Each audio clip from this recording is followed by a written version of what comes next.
আসসালামু আলাইকুম। নবম দশম শ্রেণীর সুপ্রিয় শিক্ষার্থীবৃন্দ, আশা করছি তোমরা সকলে ভালো আছো। আজকে পড়াবো তোমাদেরকে তোমাদের ওমর ফারুক কবিতাটি। এই কবিতার সকল খুঁটিনাটি বিষয় নিয়ে আমরা এখানে বিস্তারিত আলোচনা করব। যে যে বিষয়গুলো তোমাদের যতটুকু জানতে হবে এবং পরীক্ষার জন্য কি কি পড়তে হবে, কোন কোন লাইনগুলো থেকে এমসিকিউ আসে, তা আমরা ধারাবাহিকভাবে দেখব। একেবারে পুরো বইয়ের সাথে মিলিয়ে দেখার চেষ্টা করব যাতে তোমাদের কারো সমস্যা না হয়। চলো আমরা শুরু করি প্রথম থেকে। কবিতার নাম হলো ওমর ফারুক। আমরা যারা মুসলিম আছি ওরা সকলেই ওমর ফারুক সম্পর্কে অনেকটা জানো কম বেশি। ওমর ছিলেন তার আসল নাম এবং ফারুক ছিলেন তার উপাধি। যিনি সত্য মিথ্যার পার্থক্য করতে পারে এবং সত্যের পথে দৃঢ় থাকে তাকে এই উপাধি দেওয়া হয় ফারুক। তিনি ছিলেন ইসলামের দ্বিতীয় খলিফা এবং তিনি ছিলেন কুরাইশ বংশোদ্ভূত। শুধু যে কুরাইশ বংশের ছিলেন তা না, তিনি বীর ছিলেন এবং তখনকার সময় তার দাপট অনেক বেশি ছিল। কবিতাটি লিখেছেন কাজী নজরুল ইসলাম। অনেক সুন্দর একটি কবিতা লিখেছেন। ওমর ফারুককে আমাদের নবীর ডান হাত বলা যায়। তিনি নবীর সাথে সবসময় প্রায় সময় থাকতেন, কিন্তু প্রথম অবস্থায় তিনি ইসলাম ধর্ম গ্রহণ করেননি। পরবর্তীতে করেছেন, সেটা আমরা কবিতার ধারাবাহিকতায় জানতে পারবো। প্রথমে আমরা কবিতার প্রথম লাইন থেকে পড়া শুরু করি। তিমির রাত্রি এশার আজান শুনি দূর মসজিদে। তিমির রাত্রি মানে মোটামুটি গভীর রাত, কারণ তখনকার সময় এত বেশি লাইট বা জাঁকজমক ছিল না, বিদায় সন্ধ্যার পরই সেটা প্রায় গভীর রাতেই হয়ে যেত এবং আশেপাশে চাঁদের আলো না থাকলে কোনো কিছু দেখা যেত না। এশার আজান শুনি দূর মসজিদে। এই কবিতাটি শুরু হয়েছে একটি মসজিদের আজানের মাধ্যমে, যা কবির হৃদয়ে মানে কাজী নজরুল ইসলামের হৃদয়ে হযরত ওমর রাদিয়াল্লাহু তাআলার কথা বা স্মৃতি মনে করিয়ে দেয়। কেন, সেটা নিয়ে যদি আমরা একটু জানার চেষ্টা করি। আমরা জানতাম যে প্রথমে যখন ইসলাম আস্তে আস্তে মানুষ গ্রহণ করা শুরু করলো, হযরত মুহাম্মদ সাল্লাল্লাহু আলাইহি সাল্লাম আমাদের নবী, তিনি যখন মানুষদেরকে ইসলামের দাওয়াত দিচ্ছিলেন, তখন ইসলাম ধর্ম যারা গ্রহণ করেছেন তারা অত বেশি শক্তিশালী ছিল না এবং কুরাইশ বংশের যারা আগের ধর্ম পালন করত ওরা প্রকাশ্যে আজান দিত না।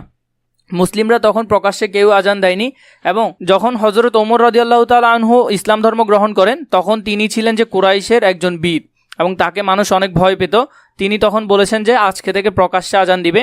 এই যে আজানের পেছনে ওমর ফারুকের যে একটা অবদান আছে, এই আজান দেওয়ার সাথে সাথে, এশার আজানের সাথে সাথে কবির মনেও বা আজান শুনে কবির মনে ওমর ফারুকের স্মৃতি জেগে ওঠে। এখানের মধ্যে বলেছেন, তিমির রাত্রে এশার আজান শুনি দূর মসজিদে, প্রিয়হারা কার কান্নার মতো এই বুকে আসিয়া বিদে। মানে এই যে আজানটা শুনতেছে, আজানটা শুনে মানে অনেকটা দূর থেকে ভেসে আসা একটা কান্না বা নিস্তব্ধ থমথমে একটা বিষয় এখানে বোঝা যাচ্ছে। এখানের মধ্যে আসলে হলো কবি ওমর রাদিয়াল্লাহু তাআলা আনহু এর ন্যায় বিচার, ত্যাগ ও মানবতার আদর্শকে স্মরণ করছেন। মানে এই যে ওমর রাদিয়াল্লাহু তাআলা আনহু ইসলামের জন্য অনেক কিছু করেছেন, তার শাসন আমলে তিনি যেভাবে শাসন করেছিলেন পুরো মুসলিম উম্মাকে, বা তাকে তো আমরা জানি বলা হয় আমিরুল মুমিনিন, তিনি যে এই পুরো মুসলিম বিশ্বের একাই দায়িত্ব নিয়েছিলেন এবং পুরো মুসলিম বিশ্বের নেতা ছিলেন, তিনি যেভাবে ন্যায় বিচার ও ত্যাগের মাধ্যমে দেশকে শাসন করেছেন সেটা এখানে প্রকাশ পাচ্ছে।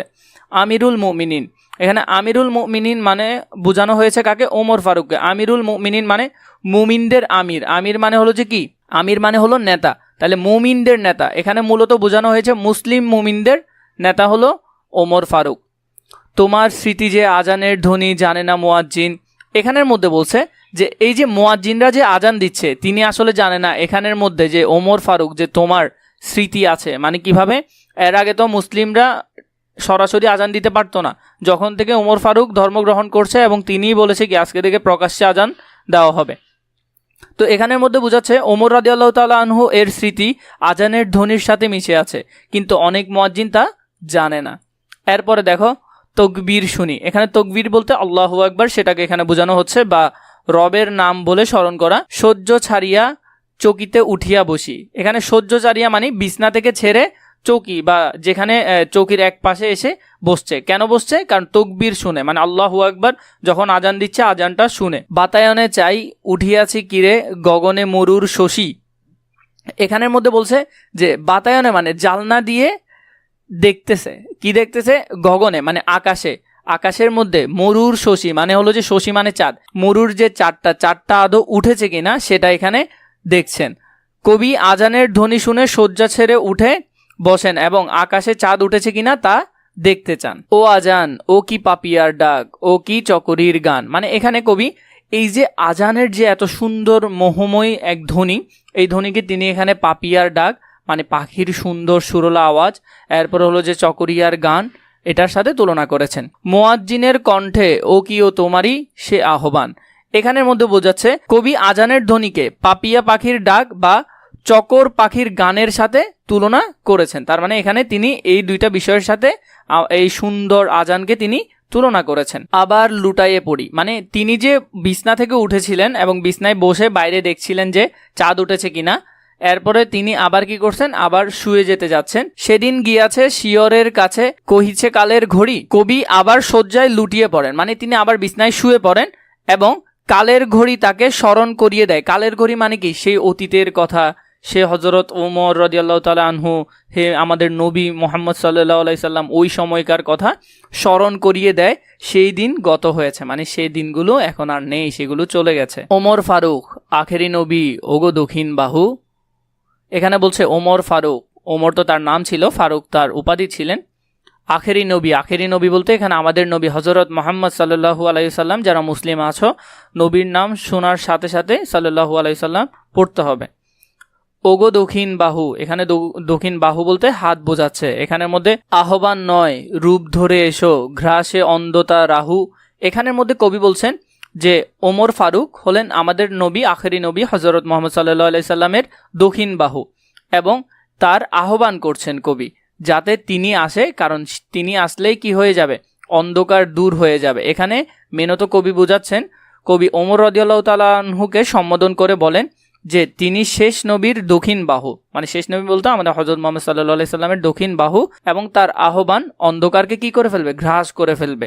অন্ধকার বলতে এখানে মূলত বোঝাচ্ছে যে এই যে বর্তমান সমাজ ব্যবস্থার মধ্যে যে বিভিন্ন ধরনের অরাজকতা রয়েছে, আসলে ইসলামের যারা শাসক ছিলেন তারা কিভাবে দেশকে শাসন করেছেন সেটা শিখার একটা বিষয় এখানে ফুটে উঠছে। ইসলাম রবি জ্যোতিতার আজ দিনে দিনে বিমলিন, এখানে হলো এই যে ইসলামের যে একটা শাসন ব্যবস্থা ছিল, যে একটা সৎ শাসন ব্যবস্থা ছিল, সেটা আস্তে আস্তে বিমলিন মানে কমে আসতেছে। সত্যের আলো নিবিয়া জ্বলিছে, সত্যের তখনকার সময় সত্যের একটা দাপট ছিল এবং বর্তমানে তো সেটা নাই বললেই চলে। জোনাকির আলো ক্ষীণ, মানে এই যে সত্যের আলোটা, এটা জোনাকির আলো থেকেও কমে আসছে, অথচ এটাকে সত্যের আলোকে দাও দাও করে জ্বলার কথা ছিল বা সর্বত্র ছড়িয়ে থাকার কথা ছিল, কিন্তু সেটা এখন নাই বললেই চলে, একেবারেই কমে আসছে। শুধু আঙ্গুলি হেলনে শাসন করিতে এ জগতের, দিয়াছিলে ফেলি মোহাম্মদের চরণে সে শমশের। শমশের মানে হলো তরবারি, এখানে কার তরবারি, হযরত ওমর রাদিয়াল্লাহু তাআলার তরবারি। কারণ ওমর রাদিয়াল্লাহু তাআলা আনহু তার যে তরবারিটা ছিল এটা আমাদের নবী হযরত মুহাম্মদ সাল্লাল্লাহু আলাইহি সাল্লাম ওনার চরণের মধ্যে এসে রেখে দিয়েছেন। এখানে মূলত কবি বুঝাতে চেয়েছেন, কবি ওমর রাদিয়াল্লাহু তাআলা আনহু এর শাসন ক্ষমতা এবং তার তরবারির কথা উল্লেখ করেন। কখনকার শাসন ক্ষমতা, তিনি যখন এখনো ইসলাম ধর্ম গ্রহণ করেন না, এর আগে যে তার দাপট ছিল, তিনি কোরআন শরীফের বাণী শুনতে পেরে, মানে এত মধুর বাণী শুনতে পেরে তিনি কি করেছেন, হযরত মুহাম্মদ সাল্লাল্লাহু আলাইহি সাল্লামকে তিনি মারতে গিয়েছিলেন। গিয়ে সেখানে এই যে কোরআন শরীফের বাণী শুনে তিনি এই তরবারিটা হযরত মুহাম্মদ সাল্লাল্লাহু আলাইহি সাল্লামের চরণে রেখে দিয়েছিলেন, যে এটাকে কবি উল্লেখ করেছেন সমর্পণ করে দেওয়া বা তার শমশের মানে তরবারিটাকে মুহাম্মদ সাল্লাল্লাহু আলাইহি সাল্লামের চরণে রেখে দেওয়া। ফিরদৌস ছাড়ি নেমে এসো তুমি সেই শমশের ধারী, এখানে শমশের ধারী বলতে তলোয়ার ধারী কে ছিলেন, ওমর রাদিয়াল্লাহু তাআলা আনহু ছিলেন, কিন্তু তিনি তো তখন ইসলাম এখনো গ্রহণ করেননি। আর একবার লোহিত সাগরে লালে লাল হয়ে মরি, এখানে ইসলামের জন্য ত্যাগ যে করেছেন এই ত্যাগের বিষয়টা বুঝাচ্ছেন কবি। এখানে মূলত বুঝাতে চেয়েছেন কবি ওমর রাদিয়াল্লাহু তাআলা আনহুকে ফেরদৌস মানে স্বর্গ ছেড়ে নেমে আসার আহ্বান জানান। তরবারি ধরে লোহিত সাগরে লাল হয়ে মরার কথা বলেন। এখানের মধ্যে মূলত ইসলামের জন্য যে ত্যাগ, যে নিজের ধর্মকে ছেড়ে দেওয়া এবং সবকিছু ছেড়ে দেওয়া, ইসলাম ধর্ম গ্রহণ করতে হলে অনেক কিছুকে বর্জন করতে হয় যা আল্লাহ নিষেধ করেছেন। ইসলাম সে তো পরশ মানিক, তাকে কে পেয়েছে খুঁজি, পরশে তাহার শোনা হলো যারা, তাদেরই মোরা বুঝি।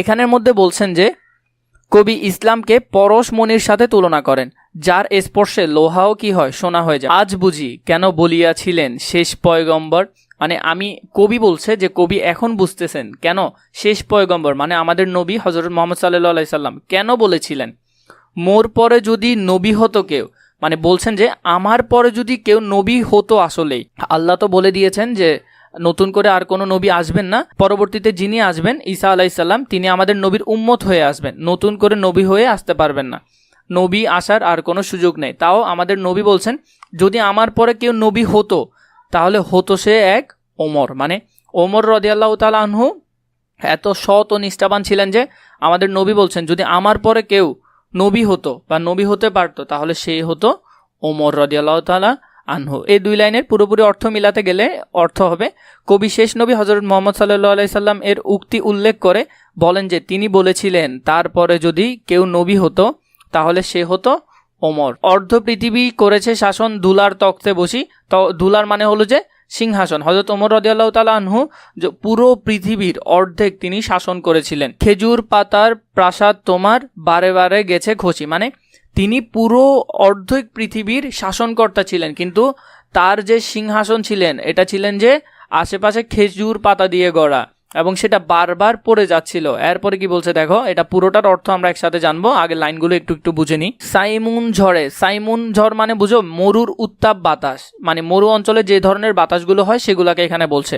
সাইমুন ঝড়ে পড়েছে কুটির তুমি পরনি কো নুয়ে। এখানে বলছেন যে ওমর রাদিয়াল্লাহু তাআলা আনহু তার দায়িত্ব থেকে কখনো গাফেল হন নাই, তিনি কখনো তার দায়িত্বকে হেয় করেন নাই, সব সময় তার দায়িত্ব নিষ্ঠা ও সততার সাথে পালন করেছেন। সেটা আমরা ধারাবাহিকভাবে পড়লে কিছু ছোট ছোট গল্পের মাধ্যমে এখানে বুঝতে পারবো। ঊর্ধ্বেরও যারা পড়েছে তাহারা তুমি ছিলে খাড়া ভুয়ে, এখানে পুরোটার মধ্যে বোঝানো হচ্ছে যে ওমর ফারুক যে কখনোই নুয়ে পড়েন নাই, তাই বোঝানো হলো। পুরোটার অর্থ যদি আমরা করি, কবি ওমর রাদিয়াল্লাহু তাআলা আনহু এর শাসন ক্ষমতা এবং তার সহজ সরল জীবন যাপনের কথা উল্লেখ করেন। যেমন আমরা বুঝতে পারি কিভাবে, তার সিংহাসন ছিল যে ধুলায় ভরা বা ছোট খেজুর পাতায় প্রাসাদ ছিল তার, খেজুর পাতা দিয়ে কোনো রকম একটা কুটির টাইপের বানিয়েছে যেটা বারবার খসে পড়তো। সাইমুন ঝড়ে মানে মরুর বাতাসে বারবার খসে পড়তো। তিনি অর্ধ পৃথিবী শাসন করতেন, কিন্তু তার প্রাসাদ ছিল খেজুর পাতার তৈরি যা সাইমুন ঝড়ে উড়ে যেত। এর আগে তোমাদেরকে একটা কথা বলি, তোমাদের এসএসসি লেভেলের সবগুলো দাগানো বই আমাদের কাছে আছে, যেখান থেকে ইনশাআল্লাহ 100% প্রশ্ন তোমরা কমন পাবে। তোমরা যদি দাগানো বইগুলো নিতে চাও, যে কোনো বই বাংলা থেকে শুরু করে তোমাদের সব ধরনের বই তোমরা পাবে, তাহলে নিচে ডিসক্রিপশন বক্সে আমাদের ফেসবুক পেজে মেসেজ দিয়ে কথা বলে চাইলে নিতে পারো। শত প্রলোভন বিলাস বাসনা ঐশ্বর্যের মদ করেছে সালাদ দূর হতে সব সব ছুঁইতে পারেনি পদ। এখানে বলছে কবি ওমর রাদিয়াল্লাহু তাআলা আনহু এর ন্যায় বিচার এবং তার প্রলোভন থেকে দূরে থাকার কথা উল্লেখ করতেন। সবারে ঊর্ধ্বে তুলিয়া ধরিয়া তুমি ছিলে সব নিচ, বুকে করে সবে বেড়া করি পার আপনি রহিলে পিছে।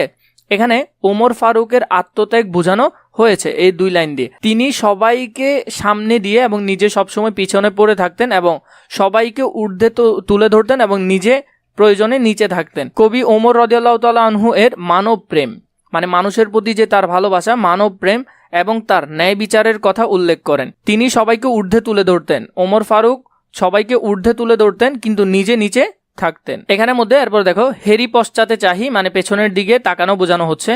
তুমি চলিয়াছ রৌদ্রদগ্ধ ধূর মরুপথ বাহি মানে পুরো মরুভূমিকে পার করে তিনি যাচ্ছেন কোথায়?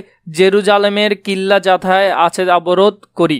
জেরুজালেম বলতে ফিলিস্তিনের প্রাচীন শহরকে বোঝানো হয়েছে। তিনি জেরুজালেম যে একটা অভিযান করেছিলেন ওমর ফারুক, সেই অভিযানের কথা এবং ওই অভিযানে যে তিনি বীর মুসলিম হিসেবে তিনি যে সবাইকে নেতৃত্ব দিয়েছেন সেটা এখানে বলা হয়েছে।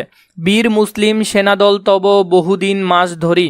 এখানের মধ্যে তিনি মুসলমানদের দুর্গ জয় করার যে কাহিনীটা ছিল, ওই জেরুজালেম যে অভিযানটা ছিল সে অভিযানের কথা এখানে বলেছেন এবং তিনি যে সেখানে মুসলিম সৈন্যদেরকে নেতৃত্ব দিয়েছেন সেটা এখানে বলেছেন। এরপরে দুর্গের দ্বার খুলিবে তাহারা বলেছে শত্রু শেষে, তার মানে পরবর্তীতে যখন জেরুজালেম অভিযান করছেন এবং ওইখানের যে শত্রুরা ছিল ওরা বলছে যে আমরা দুর্গের দরজা খুলব।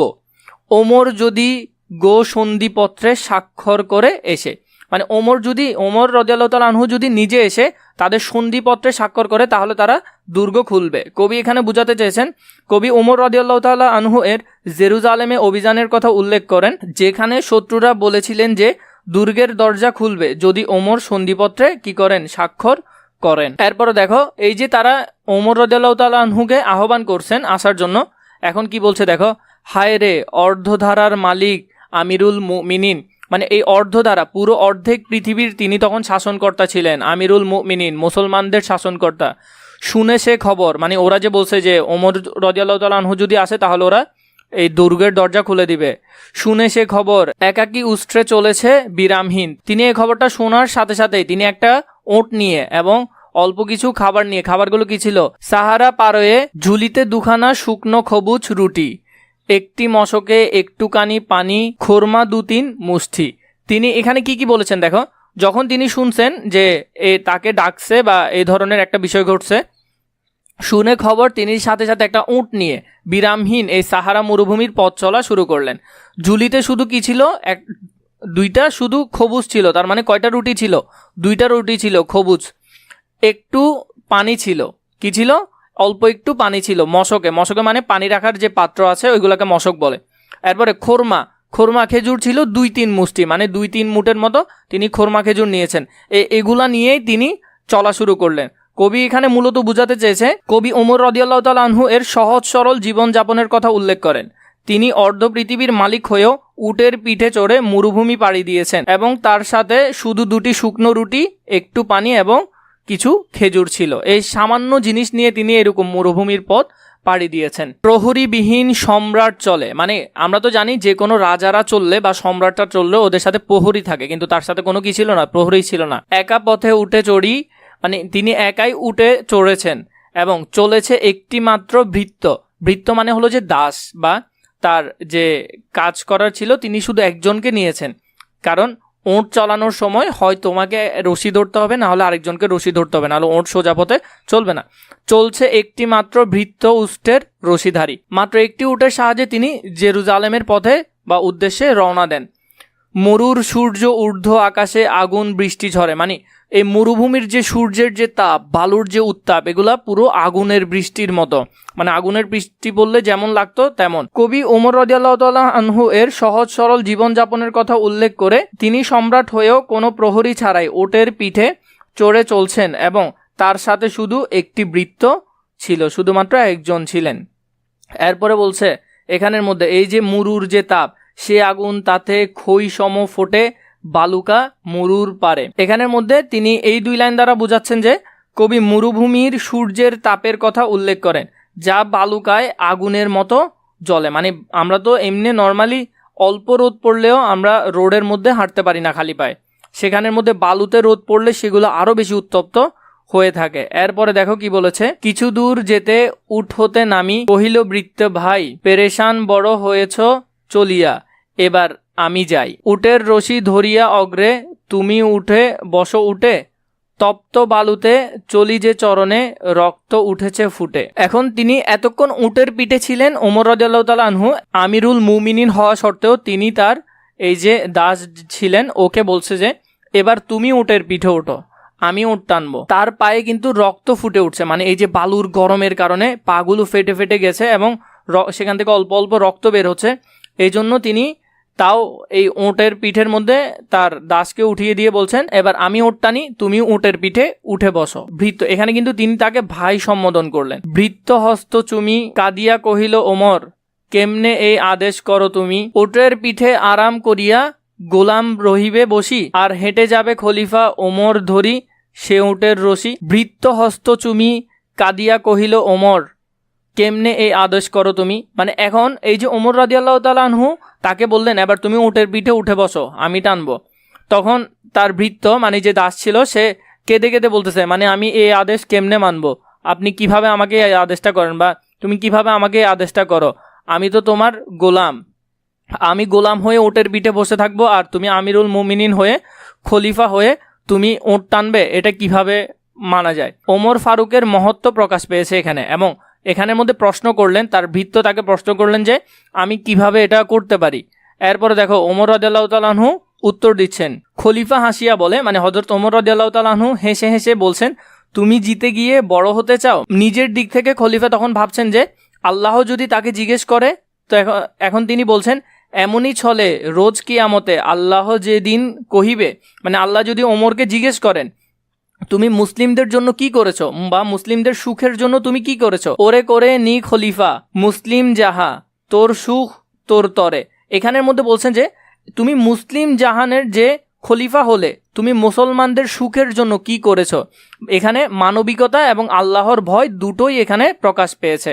ওমর রাদিয়াল্লাহু তাআলা আনহুর উত্তরও ছিল এটা যে তুমি উটের থেকে নেমে হাঁটবে এবং তুমি মহৎ হয়ে যাবে, বা আল্লাহ যদি আমাকে কিয়ামতের দিন জিজ্ঞেস করে যে আমি তোমাদের জন্য কি করেছি, তখন আমি তোমাদের সুখের জন্য কি করেছি, আমি কি জবাব দিব। এই জন্য তিনি এটা বললেন। এখানে কবি মূলত বোঝাতে চেয়েছে ওমর রাদিয়াল্লাহু তাআলা আনহু হেসে বলেন যে বৃত্ত যদি বড় হতে চায় তাহলে তাকে এমনই করতে হবে। তিনি আরও বলেন যে কিয়ামতের দিন আল্লাহ তাকে জিজ্ঞেস করবেন যে তিনি মুসলমানদের সুখের জন্য কি করেছেন। কি দিব জবাব, কি করিয়া মুখ দেখাবো রাসূলে ভাই। মানে বলছে এখানে যে আমি যদি এখন তোমাকে টানতে দেই, আমি আবার উঠে যাই এবং আমার নবীকে আমি কি জবাব দিব ভাই।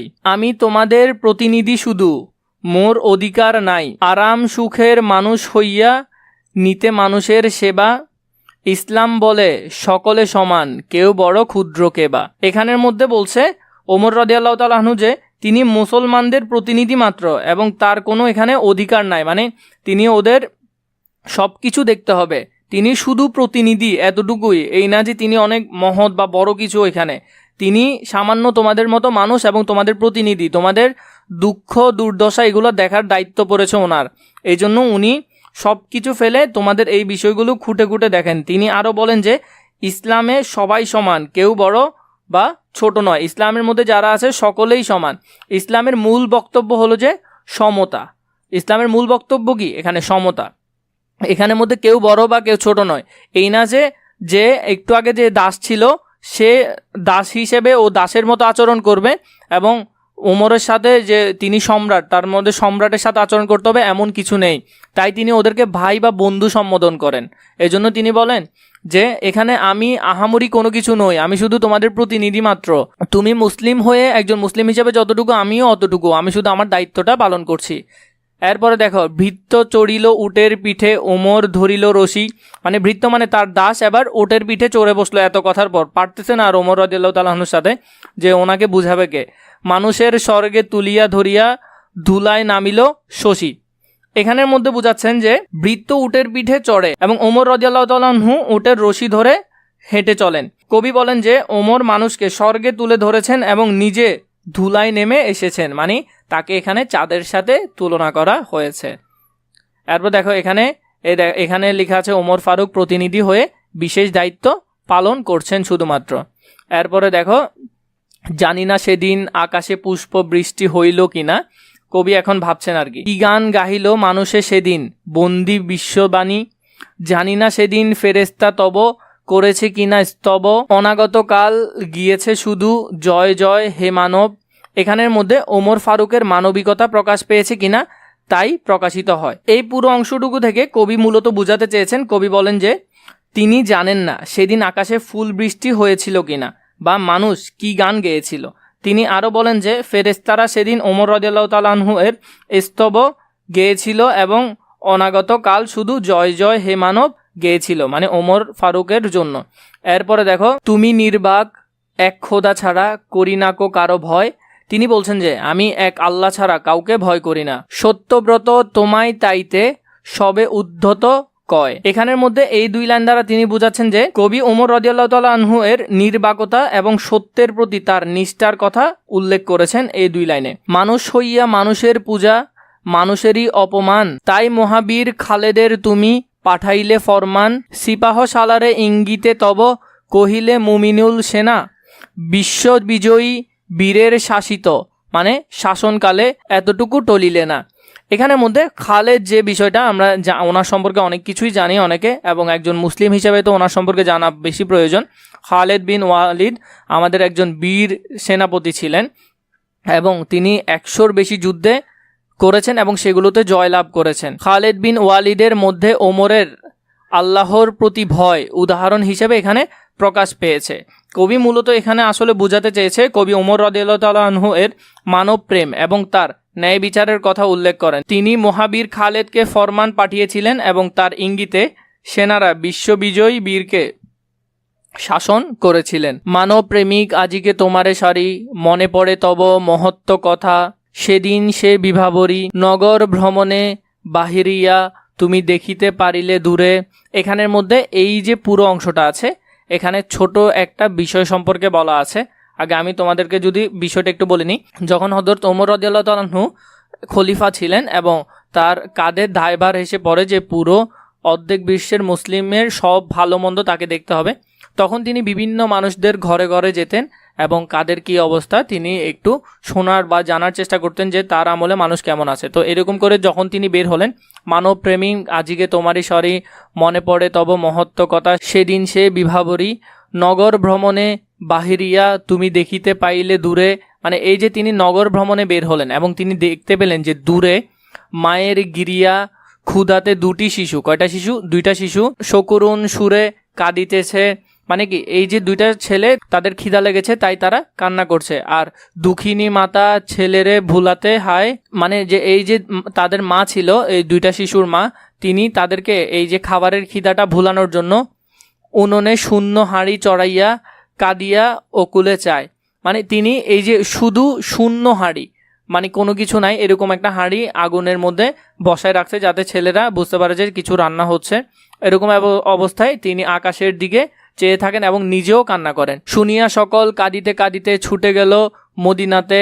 মানে যখন এই ব্যাপারটা শুনতে পারলেন এবং তারা মদিনাতে ছুটে গেলেন। বাইতুল মাল, যেখানে খাবারগুলো স্টক করে রাখা হয় বা বিভিন্ন ধরনের মানুষের খাবার থাকে, বাইতুল মাল হইতে লইয়া ঘৃত আটা, ঘৃত মানে হলো যে এখানে ঘি আর আটা, নিজ হাতে হযরত ওমর রাদিয়াল্লাহু তাআলা আনহু কি করলেন? নিজ হাতে ঘি আর আটার বস্তা বের করলেন, বলিলে এসব চাপাইয়া দাও আমার পিঠে। তখন এই যারা আশেপাশে মানুষ ছিল ওদেরকে বলছে এই ঘি আর আটার বস্তা দোনোটা আমার পিঠে উঠাই দাও, পরে আমি লইয়া যাব বাহিয়া এইসব দুঃখিনী মায়ের ঘরে। তিনি তখন বলতেছেন এগুলো আমি আমার পিঠে করে ওদের ঘরে পর্যন্ত পৌঁছে দিয়ে আসব। একজন মানুষ কি পরিমাণ দায়িত্ববান হলে এই ধরনের খোঁজ খবর নিয়ে এবং তার নিজের পিঠে করে, কারণ এই নিজের পিঠে নেওয়ার কারণ কি? তিনি বুঝতেছেন যে এটা তার ব্যর্থতা, যে তার আমলের মানুষ ক্ষুধার কারণে কান্না করছে, তিনি এটা ভাবছেন। নগর ভ্রমণ করতে গিয়ে ওমর ফারুক দেখলেন যে দুটি শিশু খাবারের জন্য কান্না করছেন আর তাদের মা আকাশের দিকে তাকিয়ে কান্না করছেন। তখন তিনি কি করলেন? এগুলো আমার কাঁধে চাপাই দাও, আমি এগুলো নিয়ে ওদের বাসা পর্যন্ত যাব এবং সব ধরনের যাদের যাদের এই ধরনের সমস্যা আছে ওদের বাসায় যাব। এরপর দেখো, কত লোক আসি আপনি চাহিল বহিতে তোমার বোঝা। মানে তো যখন মদিনাতে তিনি গেলেন এবং এটা মানুষ জানতে পারলেন যে ওমর রাদিয়াল্লাহু তাআলা আনহু এই বোঝাগুলো বয়ে যাবে, তখন অনেকে আসছে যে না আপনি নিয়েন না, আপনি আমাদেরকে বোঝাগুলো দিয়ে দেন, আমরা নিয়ে যাই, আমরা পিঠে করে নিয়ে যাই। বলিল বন্ধু, মানে ওমর ফারুক ওদেরকে বন্ধু সম্বোধন করে বলতেছে আমার এ ভার, মানে এগুলা আমার ভার, আমি বহিব সোজা, মানে এগুলা আমি বইব, কারণ এগুলা আমার দায়িত্ব ছিল। আমি আমিরুল মুমিনিন হয়েও আমার সময়কালে মানুষ কিভাবে খিদার জ্বালায় কান্না করে। রোজ কিয়ামতে কে বহিবে বলো আমার পাপের ভার। মানে এই যে কিয়ামতের দিন আল্লাহ তাআলা যে জিজ্ঞেস করবে তোমাকে যে আমি দায়িত্ব দিয়েছিলাম তুমি কি করেছিলে, তুমি থাকতে কিভাবে ওদের খিদার জ্বালা সহ্য করতে হয়। এই জন্য তিনি বলছেন যে আমার কিয়ামতের দিন আমার পাপের ভার তো কেউ বইবে না, তো এই ভার কেন তোমরা বইতে আসছো? তোমরা এই ভারটা আমাকেই নিতে দাও। এগুলা এখানে মূলত আল্লাহর ভয়টা প্রকাশ পেয়েছে। মম অপরাধে ক্ষুধায় শিশুরা কাঁদিয়াছে। মম মানে আমার নিজের অপরাধে, আমার অপরাধে শিশুগুলো খাবারের জ্বালায় কান্না করছে। আজি তার প্রায়শ্চিত্ত করিব, মানে এটার প্রায়শ্চিত্ত আমি এখনই করিব। আপনি চলিলে নিশিত রাতে। এই খাবারগুলো নিয়ে তিনি রাতের মধ্যেই বের হয়ে গেলেন। পৃষ্ঠে বহিয়া খাদ্যের বোঝা দুঃখিনী আঙ্গিনাতে, মানে ঘরে, এই দুঃখিনী মায়েদের ঘরে তিনি নিজের পিঠে করে এই খাদ্যের বোঝাগুলো বয়ে বয়ে নিয়ে গেলেন। এত যে কোমল প্রাণ, আমরা এতক্ষণ ধরে জানতে পারলাম যে আমিরুল মুমিনিন তার যে প্রাণ ছিল বা তিনি যেমন ছিলেন একজন কোমল মনের মানুষ ছিলেন, কিন্তু তার একটা অন্যরকম বিষয় আমরা এখন এখান থেকে এই ছোট প্যারা থেকে জানতে পারবো। কবি ওমর রাদিয়াল্লাহু তাআলা আনহু এর কোমল হৃদয় এবং ন্যায়ের প্রতি তার নিষ্ঠার কথা এখানে উল্লেখ করেন, কিন্তু তার যে কঠোরতাও আছে সেটাও এখানে বোঝানো হয়েছে। করুণার বশে তবুগো ন্যায়ের করিনিকো অপমান, মানে তিনি কখনো এই যে করুণা, তিনি কোমল ছিলেন কিন্তু এর বশবর্তী হয়ে তিনি কখনো ন্যায় বিচারকে অপমান করেননি। সেটা যে কোনো বিষয় হোক না কেন তিনি কখনো সেটাকে অবজ্ঞা করেননি। মদ্যপানের অপরাধে প্রিয় পুত্রের নিজে করে মেরেছে দোররা, মানে এখানে মধ্যে তার যে ছেলে ছিল তার ছেলের নাম ছিল কি আবু শাহমার। এই তার ছেলে কি করেছে? মুসলিম হওয়া সত্ত্বেও মদ পান করেছে এবং মুসলিমদের তখন শাস্তি ছিল যে মদ পান হারাম হয়ে গিয়েছিল, কোরআন শরীফে ফলে মদ পানকে হারাম করে দিয়েছে। এরপরেও তার ছেলে মদ পান করার কারণে তাকে 80টা দোররা মারার শাস্তি দেওয়া হয়, কিন্তু প্রায় 40টা মারার পরেই তার ছেলে ইন্তেকাল করেন। তিনি তার ছেলেকেও শাস্তি দিতে ছাড়েননি। এখানের মধ্যে তার যে কোমলতার বিষয়, ন্যায় যা হবে তাই, এবং সেটা যদি তার ছেলেও হয়, তার ঘরের কেউ হয়, তিনি তা ছাড় দিবেন না। মদ্যপানের অপরাধে প্রিয় পুত্রে নিজেই মেরেছে দোররা, 80টা দোররার কথা এসেছে এবং আনুমানিক অর্ধেক মেরেছে। এরপরে মরেছে পুত্র তোমার চোখের পারে, মানে নিজের চোখের সামনে ছেলে মারা গিয়েছে। ক্ষমা চেয়েছিল পুত্র, মানে তার ছেলে বারবার তার বাবার কাছে ক্ষমা চাচ্ছিল, বলেছে পাষাণে বক্ষবাদী অপরাধ করে তোরই মতো স্বরে কাঁদিয়াছে অপরাধী। মানে তখন তার ছেলেকে বলতেছে তোমার জায়গায় যদি অন্য কেউ অপরাধ করতো, ও যদি এভাবে কাঁদতো, আমি ওকেও মাফ করতাম না, আমি তোমাকেও করবো না। এই ধরনের বিষয়গুলো এখানে বোঝাচ্ছে। এখানের মধ্যে পুরো বিষয়টাতে কবি বুঝিয়েছেন যে কবি ওমর রাদিয়াল্লাহু তাআলা আনহু এর ন্যায় বিচারের কথা উল্লেখ করেন। তিনি মদ্যপানের অপরাধে নিজ পুত্রকে চাবুক মেরেছিলেন, যার ফলে পুত্র মারা গেল। পুত্র ক্ষমা চাইলেও ওমর রাদিয়াল্লাহু তাআলা আনহু পাষাণ হৃদয়ে বলেছিলেন যে অপরাধ করে কেঁদেছে, মানে তুমি অপরাধ করেছো, তোমার কোনো কি নেই, ক্ষমা নেই। আবু শাহমার গোরে, মানে তার ছেলের কবরে কাঁদিতে যাইয়া ফিরিয়া আসি গো তোমার সালাম করে। খাস দরবার, মানে তাদের যে দরবার বসে, বিভিন্ন ধরনের মিটিং বসে যেগুলো, সেগুলা ভরিয়া গেছে হাজার দেশের লোকে, মানে বিভিন্ন জায়গার লোক এসেছে। কোথায় খলিফা, মানে ওরা জিজ্ঞেস করছেন খলিফা কোথায়। কেবলই প্রশ্ন ভাসে উজবুক চোখে, মানে সবাই জিজ্ঞেস করছেন খলিফা কোথায়, খলিফা কোথায়। একটি মাত্র পিরান কাছিয়া শুকায়নি তাহা বলে, মানে এখানের মধ্যে একটি মাত্র পিরান, তার শুধু একটা মাত্র কাপড় ছিল এবং তিনি সেটা, মানে তার হয়তো পায়জামায় আরও বাড়তি ছিল, কিন্তু একটা মাত্র পরার মতো কাপড় ছিল, তিনি সেটা কাচাইয়া দিয়েছেন, মানে ধুয়ে দিয়েছেন। এই একটা কাপড় ধুয়ে দেওয়ার কারণে এটা এখনও তিনি মাত্র শুকাত দিয়েছেন, কিন্তু শুকায় নাই। তার জন্য তিনি ওদের যে দরবার আছে, দরবারে তিনি যেতে পারছেন না। রৌদ্র ধরিয়া বসিয়া আছে গো খলিফা আঙ্গিনার তলে, মানে খলিফা এই আঙ্গিনার মধ্যে, এই রোদের মধ্যে বসে আছে, যে কারণ এই তার কাপড়টা শুকাবে, এরপরে এটা পরে তিনি যাবেন। হে খলিফাতুল মুমিনিন, হে চিরধারী সম্রাট, মানে মানুষটা তাকে বলছে অপমান তব করিব না আজ করিয়া নন্দী পাঠ, মানুষের তুমি বলেছ বন্ধু বলিয়াছ ভাই, মানে তিনি সবসময় মানুষদেরকে বন্ধু ভাবতেন বা ভাই ভাবতেন। তাই তোমার এমন চোখের পানিতে স্মরণীগ সর্বদাই, মানে তোমাকে আমরা এমনভাবে স্মরণ করি। কবি এখানে মূলত বোঝাতে চেয়েছেন, কবি ওমর রাদিয়াল্লাহু তাআলা আনহুকে সম্বোধন করে বলেন যে তিনি খলিফাতুল মুমিনিন এবং চিরধারী সম্রাট। তিনি আরও বলেন যে ওমর রাদিয়াল্লাহু তাআলা আনহু মানুষকে বন্ধু এবং ভাই বলেছেন, তাই তিনি তাকে সর্বদাই স্মরণ করেন। এর পরবর্তীতে, যদিও এটা সংক্ষিপ্ত এসেছে, আমরা এর পরবর্তীতে ধারাবাহিকভাবে দেখার চেষ্টা করি। পাঠ পরিচিতির যে বিষয়টা, পাঠ পরিচিতির মধ্যে ওমর ফারুক কবিতাটি কাজী নজরুল ইসলামের জিঞ্জির কাব্য থেকে সংকলিত হয়েছে। খুবই গুরুত্বপূর্ণ প্রশ্ন, এটি ভালো করে জানার চেষ্টা করবে। এর পরবর্তীতে দেখো, এই যে এখানের মধ্যে আছে, এখানে আমরা কবিতাতে যা পড়ার চেষ্টা করেছি হুবহু সব কিছু এখানে দেওয়া আছে। শব্দটিকার মধ্যে সাইমুন এই শব্দটা একটু ভালো করে জানবে, মশক কি। এরপরে ওমর ফারুক সম্পর্কে তো তোমাদের বেশি ভালো করে জানা প্রয়োজন, কারণ উনি রিলেটেডই প্রশ্ন হবে। ইসলামের দ্বিতীয় খলিফা, তার খেলাফতের সময়কাল ছিল 634 থেকে 644 খ্রিস্টাব্দ।